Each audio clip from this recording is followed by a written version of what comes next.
Ouais, salut les amis, petite vidéo sur un sujet qui me tient à cœur. Voilà, donc je vais vous parler toujours un peu dans la même lignée des signatures dans les œuvres d'art. Ça s'inscrit un peu dans la même lignée, c'est les autoportraits. Voilà, donc un peu plus artistique, on va dire.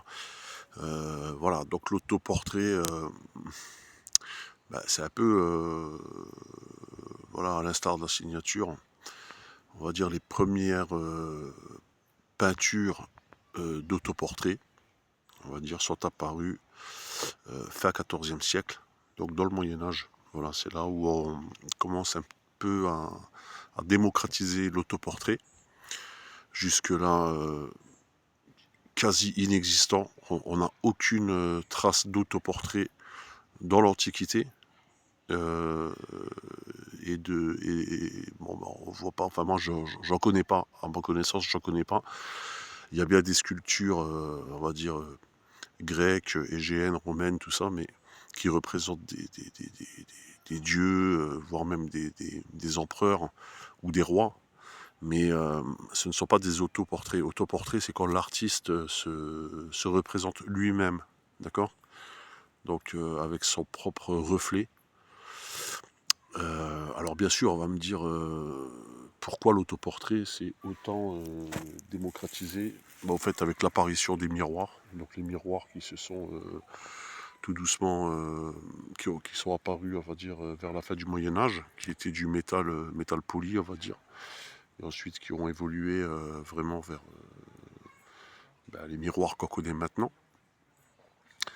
Et, et donc, ouais, donc c'est à partir de là que les artistes commencent à se représenter, voilà, dans des peintures, dans des sculptures, voilà.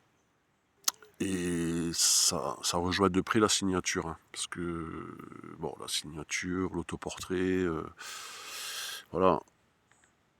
Et il faut dire aussi, comme la vidéo précédente, c'est qu'au Moyen-Âge, les artistes étaient vraiment dirigés vers le Nouveau Testament, c'est-à-dire tout était dirigé vers Jésus et les représentations iconographiques, d'accord? Donc, aucunement question de se représenter, c'était strictement, je pense, réprimandé par l'état clérical de l'époque, qui était omniprésent, hein, qui était même au-dessus de la, de la royauté, on va dire. Donc aucunement question de se représenter, hein, dans toutes ces époques-là, même à l'Antiquité, je pense que ça marchait un peu de la même manière. Voilà, on ne se représente pas, l'artiste ne se représente pas. Voilà, parce que l'artiste, il exécute selon un schéma, selon un cahier des charges, commandité par les puissances présentes. Voilà, donc en l'occurrence, l'Église. Et dans l'Antiquité, bon, on va pas parler d'église, mais les croyances de l'époque étaient omniprésentes, hein. Tout était, tout tournait autour de la spiritualité, hein.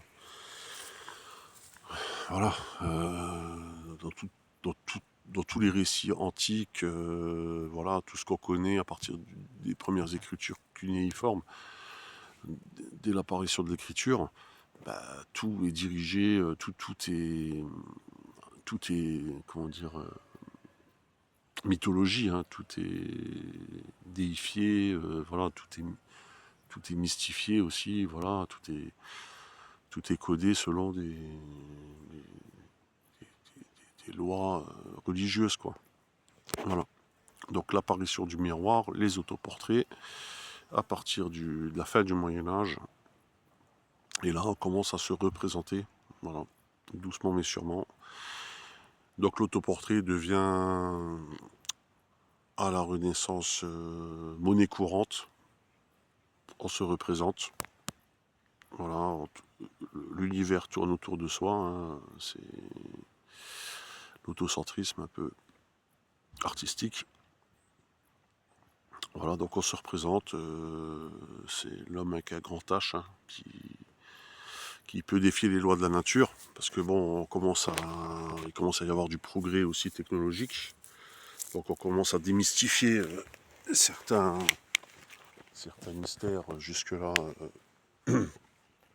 gardés précieusement par l'Église. Donc voilà, donc on démystifie tout ça. Comment dire, l'art, de toute façon il faut savoir que tout ce qui est artistique, ça, ça suit l'époque. D'accord. L'artiste, c'est juste un contemporain de son époque. Hein. Il est témoin du monde qu'il traverse, quoi. Voilà. Donc, jusqu'à la Renaissance, énormément d'autoportraits. Hein. Nicolas Poussin, Rembrandt, c'est plus la Renaissance, Rembrandt, mais voilà. Donc Rembrandt, après, plus tard Rembrandt, qu'est-ce qu'il y a? Bon, il y a plein d'artistes comme ça, des artistes dans le 18e, à partir du 18e siècle, qui se représentent énormément, jusqu'à l'apparition de la photo, on va dire, jusqu'à la photographie. L'autoportrait, c'est vraiment quelque chose d'omniprésent chez l'artiste. Ensuite,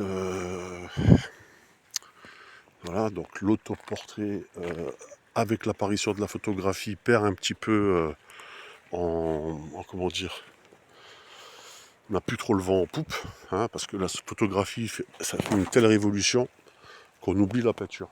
Voilà, la peinture devient caduque avec l'apparition de la photographie. Donc, fin du 19e, d'accord, on commence à prendre en photo. C'est une véritable révolution.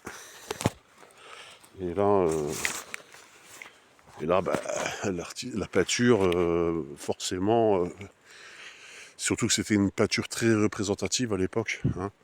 Il n'était pas question de figuratif, ni d'abstrait, ni quoi que ce soit. Hein. Au 19e siècle, voire même début du 20e, c'est que de la peinture très représentative, hyper réaliste. D'accord, on représente des scènes de bataille, on représente des paysages, mais tout ça c'est très réel. C'est comment dire, c'est comme de la photo. D'accord, c'est comme de la photo. Ensuite, quand la photo apparaît, la peinture, voilà, comme je vous dis, elle n'a plus trop le vent en poupe. Voilà, pas dire que c'est fini, mais n'a plus trop le vent en poupe. Ça fonctionne chez les nobles, ça fonctionne chez les collectionneurs, voilà. Mais voilà, c'est plus destiné, voilà, elle est plus là pour donner la connaissance d'un environnement ou quoi que ce soit. Et c'est à partir de là aussi que la peinture devient intéressante.